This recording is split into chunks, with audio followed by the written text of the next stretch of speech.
नमस्कार विद्यार्थी मित्रांनो, माझं नाव सुहास भिसे. स्वागत आहे तुमचं सर्वांचं परदा करंट अफेअर्स मराठी या आपल्या मायबोली भाषेतील एज्युकेशनल यूट्यूब चॅनलमध्ये.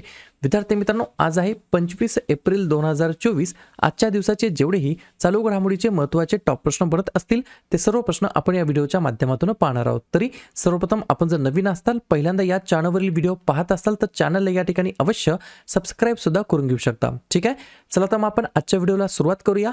त्या अगोदर कालच्या व्हिडिओमध्ये जो काही शेवटचा प्रश्न विचारला होता त्या प्रश्नाचं उत्तर जाणून घेऊया. काय होता प्रश्न? उत्तर प्रदेशातील कोणत्या ठिकाणी तिरंगा बर्फीला GI टॅग या ठिकाणी देण्यात आलेला आहे? तर बऱ्याच विद्यार्थी मित्रांनी अगदी योग्य उत्तर टाईप करून सांगितलं आहे. पर्याय क्रमांक सी, वाराणसी हे या प्रश्नाचं योग्य उत्तर असणार आहे. तर वाराणसीतील तिरंगा बर्फीला या ठिकाणी GI टॅग सर्टिफिकेशन या ठिकाणी प्राप्त करण्यात आलेलं आहे. ठीक आहे, आता पाहूया विद्यार्थी मित्रांनो प्रश्न क्रमांक पहिला. टोटल संपूर्ण व्हिडिओमध्ये 12 प्रश्न असतील. सुरुवातीपासून शेवटपर्यंत व्हिडिओ काळजीपूर्वक पहा. एक एक प्रश्न महत्त्वाचा आहे, तुम्ही कोणत्याही एक्झामची तयारी करा. प्रश्न क्रमांक पहिला काय म्हणतो? जागतिक मलेरिया दिवस, वर्ल्ड मलेरिया डे हा केव्हा साजरा करण्यात येत असतो? तर प्रश्न क्रमांक पहिल्याचं योग्य उत्तर आहे पर्याय क्रमांक डी, आजच्या दिवशी. दरवर्षी विद्यार्थी मित्रांनो आपण 25 एप्रिलला जागतिक मलेरिया दिवस म्हणून साजरा करतो. जर तुम्हाला 2024 ची थीम काय आहे असं विचारलं तर लिहून घ्या, accelerating the fight against malaria for a more equitable world. अशा प्रकारची थीम आहे 2024 साठी. ठीक आहे, दोन गोष्टी अजून एक्स्ट्रा लिहून घ्या. मलेरियाशी लढा देण्यासाठी आणि निर्मूलनासाठी आवश्यक असलेल्या कृतीला प्रोत्साहन देण्यासाठी दरवर्षी आपण हा दिवस साजरा करतो. आणि बऱ्याच वेळेला एक्झाममध्ये हे सुद्धा प्रश्न विचारला जातो की मलेरिया कोणत्या परजीवीमुळे या ठिकाणी होत असतो? तर प्लाझ्मोडियम परजीवीमुळे होणारा, जीवघेणा डासामुळे हा होणारा रोग आहे. ठीक आहे, पहिलाच प्रश्न कशा संदर्भात आहे? महत्त्वाच्या दिवसाबद्दल. तर लगेच एप्रिल महिन्यातील जे काही महत्त्वाचे दिवस आहेत त्याच्यावरती आपण चर्चा करूया. लिहून घ्या. 1 एप्रिल ते 7 एप्रिल पहिला आठवडा आपण अंधत्व प्रतिबंध आठवडा म्हणून आपण साजरा करतो. 2 एप्रिल आंतरराष्ट्रीय बाल पुस्तक दिवस. 4 एप्रिल खान जागृतीसाठी आंतरराष्ट्रीय दिवस. 5 एप्रिल राष्ट्रीय सागरी दिवस. 7 एप्रिल जागतिक आरोग्य दिवस. 9 एप्रिल जलसंधारण दिवस. 11 एप्रिल महात्मा ज्योतिबा फुले यांची जयंती तसेच जागतिक पार्किन्सन दिवस असतो. 13 एप्रिल जालियनवाला बाग स्मृती दिवस. 14 एप्रिल डॉक्टर बाबासाहेब आंबेडकर यांची जयंती. 15 एप्रिल जागतिक कला दिवस तसेच जागतिक सांस्कृतिक दिवस. 16 एप्रिल जागतिक ध्वनी दिवस. 18 एप्रिल आंतरराष्ट्रीय स्मारके व जागा दिवस आणि जागतिक वारसा दिवस. 21 एप्रिल भारतीय नागरी सेवा दिवस. 22 एप्रिल जागतिक पृथ्वी दिवस. 23 एप्रिल जागतिक पुस्तक दिवस आणि इंग्रजी भाषा दिवस. 24 एप्रिल भारतीय पंचायती राज दिवस. 25 एप्रिल जागतिक मलेरिया दिवस. 26 एप्रिल जागतिक बौद्धिक मालमत्ता दिवस आणि 29 एप्रिल आंतरराष्ट्रीय नृत्य दिवस. क्लिअर? होय, पुढचा प्रश्न, प्रश्न क्रमांक दुसरा. नुकत्याच झालेल्या सिप्रीच्या अहवालानुसार जागतिक लष्करी खर्चाचा जो काही अहवाल आहे 2023चा त्याच्यामध्ये भारताला कोणते स्थान मिळालेले आहे? 2 नंबरच्या प्रश्नाचं योग्य उत्तर आहे पर्याय क्रमांक सी, आपल्या प्यारा भारताचं या ठिकाणी 4था क्रमांक आहे, 4थे स्थान आहे. याच रँकिंगमध्ये जर तुम्हाला असं विचारलं पहिल्या क्रमांकावरती कोण आहे तर अमेरिका आहे. दुसऱ्या क्रमांकावरती चायना आहे. तिसऱ्या क्रमांकावरती रशिया आहे. 4थ्या क्रमांकावरती भारत आहे आणि 5व्या क्रमांकावरती सौदी अरेबिया आहे. 2-3 एक्स्ट्रा पॉईंट लिहून घ्या. 2023 मध्ये एकूण जागतिक लष्करी खर्च $2,443 अब्ज वरती पोहोचलेला आहे. 2022 पासून जो काही इयर ऑन इयर याच्यामध्ये इन्क्रीमेंट झालेली आहे ती जवळपास 6.8% जो काही एक्सपेंडिचर आहे मिलिटरी एक्सपेंडिचर त्याच्यामध्ये या ठिकाणी वाढ झालेली आहे. या शीर्ष 5 देशांचा जो काही जागतिक लष्करी खर्च आहे म्हणजे या 5 जणांचा जो काही मिलिटरी एक्सपेन्स आहे तो एकत्रित केला तर एकूण जे काही 100 या ठिकाणी मिलिटरी एक्सपेंडिचर आहे त्याच्यापैकी 61% वाटा हा पहिल्या 5 देशांचा या ठिकाणी मिलिटरी एक्सपेन्सेसचा आहे. त्याच्यानंतर एक्स्ट्रा अजून एक पॉईंट लिहून घ्या. 2023 मध्ये जवळपास भारताने किती खर्च केलेला आहे तर 83.6 अब्ज $, एवढा या ठिकाणी लष्करी खर्च या ठिकाणी भारताचा क्रमांक आहे आणि 4था क्रमांक आहे आपल्या भारताचा. पुढचा प्रश्न, प्रश्न क्रमांक तिसरा. IB इंटेलिजन्स ब्युरोचे विशेष संचालक म्हणून कोणाची नियुक्ती करण्यात आलेली आहे? संचालक म्हणजेच या ठिकाणी डिरेक्टर, विशेष म्हणजे स्पेशल डिरेक्टर म्हणून कोणाची नियुक्ती करण्यात आली आहे? 3 नंबरच्या प्रश्नाचं योग्य उत्तर आहे पर्याय क्रमांक बी, सपना तिवारी असं त्यांचं नाव आहे. त्यांना या ठिकाणी इंटेलिजन्स ब्युरोमध्ये विशेष संचालक म्हणून त्यांची नियुक्ती करण्यात आली आहे. आणि ऑलरेडी IBचे जे काही वर्तमानमधील संचालक आहेत त्यांचं नाव काय आहे? तपन कुमार डेका असं त्यांचं नाव आहे. गोष्टी प्रश्न अत्यंत महत्त्वाचे असतात. हा प्रश्न आहे महत्त्वाच्या नियुक्तीबद्दल, तर नवनवीन नियुक्त्यांवरती चर्चा करूया. जसं की सुरत डायमंड बाजाराचे अध्यक्ष बनलेत गोविंद ढोलकिया. मुंबई महापालिकेचे नवीन आयुक्त आहेत भूषण गगरानी. संघ लोकसेवा आयोगामध्ये संचालक बनलेत हंशा मिश्रा. ॲस्टॉमचे अध्यक्ष बनले आहेत संजय नायर. विप्रोचे नवीन MD आणि CEO बनलेत श्रीनी पलिया. विशेष संरक्षण गटाचे महानिरीक्षक बनलेत लव कुमार. भारतातील ब्रिटनची पहिली महिला उच्चायुक्त बनलेले आहेत लिंडी कॅमेरून. आंतरराष्ट्रीय नार्कोटिक्स कंट्रोल बोर्डाचे सदस्य बनलेत जगजीत पावडिया. पोस्ट विभागाचे सचिव बनलेत वंदिता कौल.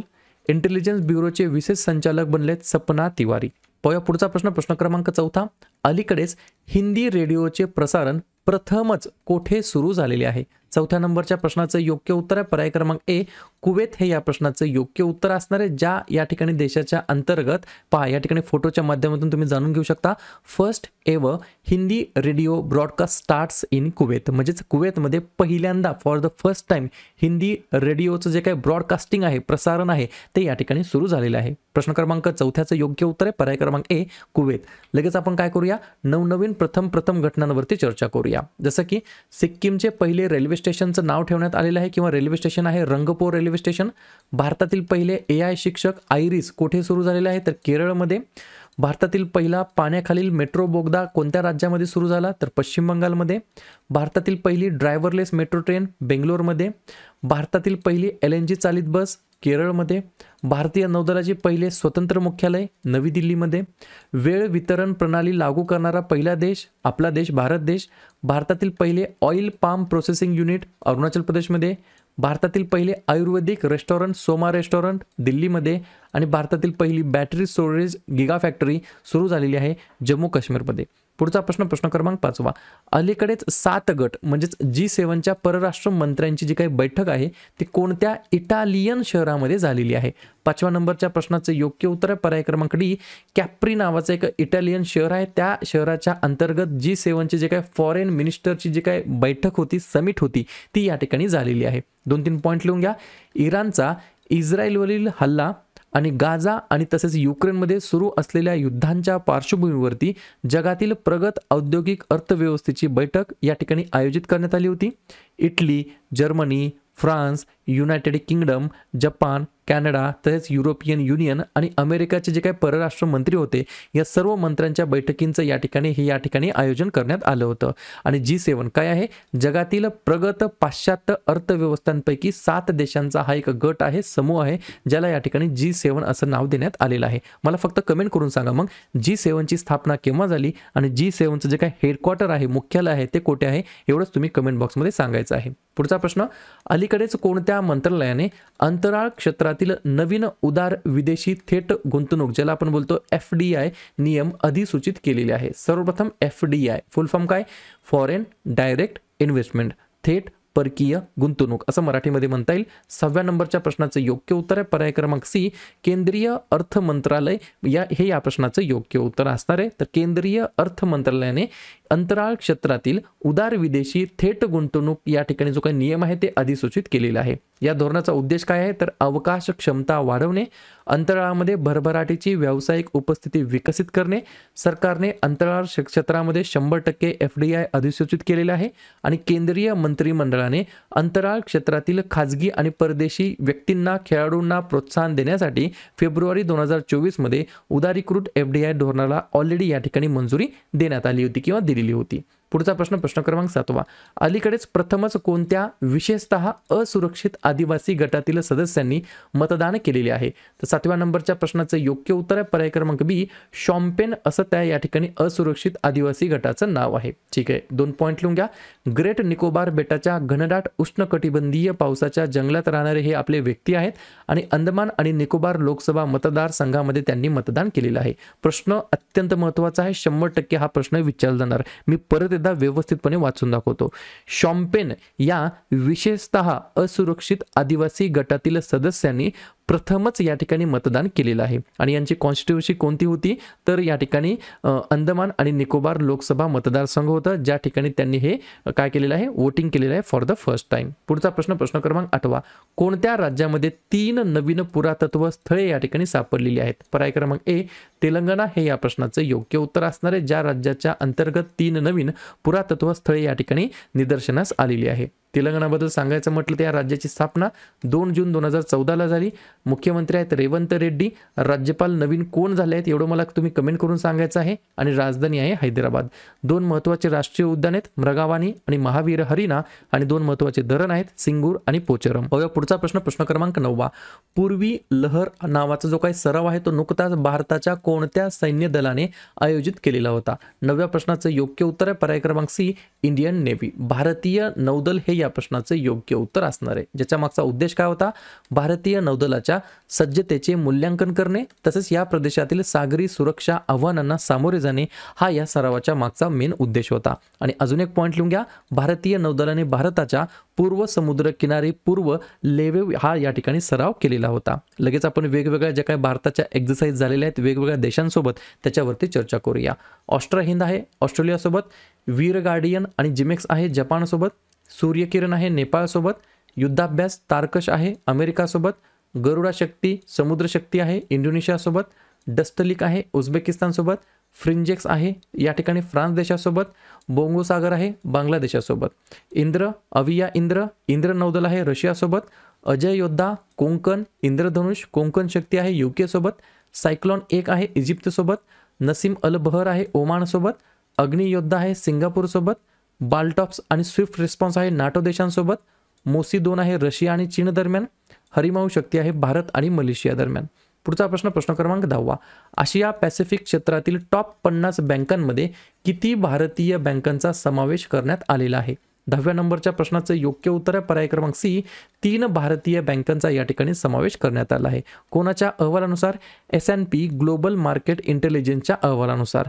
या यादीमध्ये जर तुम्हाला असं विचारलं पर्टिक्युलरली हे जे काय S&P ग्लोबलचा अहवाल आहे त्याच्यामध्ये SBIचा ग्लोबली रँक किती आहे तर SBI बँकेचा ग्लोबली 20वा क्रमांक आहे, HDFC या बँकेचा ग्लोबली 33वा क्रमांक आहे आणि ICICI बँकेचा ग्लोबली 48वा क्रमांक आहे. याच रँकिंगमध्ये पहिल्या 3 कंपन्या कुठल्या आहेत म्हणजे बँक कुठल्या आहेत तर industrial and commercial bank of China, कृषी बँक ऑफ चायना लिमिटेड आणि चायना कन्स्ट्रक्शन बँक कॉर्पोरेशन. तिन्ही चायनाच्या बँक आहेत ज्या की अव्वल स्थानी या ठिकाणी आलेल्या आहेत. पुढचा प्रश्न 11 नंबरचा. इस्रोचे जे काही प्रमुख आहेत आपले S सोमनाथ यांनी नुकतेच अंतराळ सुरक्षेसाठी दिगंतरा मुख्यालय कोठे उघडलेले आहे तर पर्याय क्रमांक बी बेंगलोर हे या प्रश्नाचं योग्य उत्तर असणार आहे. अशा प्रकारे शेवटचा प्रश्न क्रमांक 12. सर्वोच्च न्यायालयाने बालसंगोपन रजा महिला कर्मचाऱ्यांचा घटनात्मक अधिकार आहे आणि ही जी काय रजा आहे लीव्ह आहे ती किती वर्षासाठी जाहीर केलेली आहे तर पर्याय क्रमांक ए 2 वर्षासाठी जाहीर केलेली आहे. कॉन्स्टिट्युशनल राईट कोणता आहे तर चाइल्ड केअर लीव्ह या नावाने. क्लिअर. तर अशा प्रकारे विद्यार्थी मित्रांनो हे होते आजचे 12 प्रश्न. उपक्रम कंटेंट हा जो काही प्रयत्न आम्ही सुरू केला आहे मराठी भाषेमध्ये हा कसा वाटतो नक्कीच कमेंट करत चला. आणि या ठिकाणी तुमच्यासाठीचा आजचा खास प्रश्न, पाईड उमेदवार स्पर्धा जिंकणारा सर्वात तरुण पुरुष खेळाडू कोण ठरला आहे? आदित्य मित्तल, अभिजित कुंटे, डी गुकेश की आर प्रज्ञानंदा. तर ज्या पण विद्यार्थ्यांनी या प्रश्नाचं योग्य उत्तर येत असेल त्या प्रश्नाचं उत्तर तुम्ही कमेंट बॉक्समध्ये बिंदासपणे टाईप करून सांगा. या प्रश्नाचं उत्तर चुकू द्या बरोबर येऊ द्या काहीच हरकत नाही, परंतु ट्राय करणं प्रयत्न करणं हे सर्वात जास्त महत्त्वाचं आहे. आणि दुसऱ्या दिवशी येऊन आपण दिलेल्या प्रश्नाचं उत्तर हे बरोबर आले की चुकलं हे दुसऱ्या दिवशी येऊन चेक करणं तपासणं हे देखील तितकंच जास्ती महत्त्वाचं सुद्धा असणार आहे. तर लगेच एप्रिल महिन्यातील जे काही महत्त्वाचे दिवस आहेत त्याच्यावरती आपण चर्चा करूया. लिहून घ्या. 1 एप्रिल ते 7 एप्रिल पहिला आठवडा आपण अंधत्व प्रतिबंध आठवडा म्हणून आपण साजरा करतो.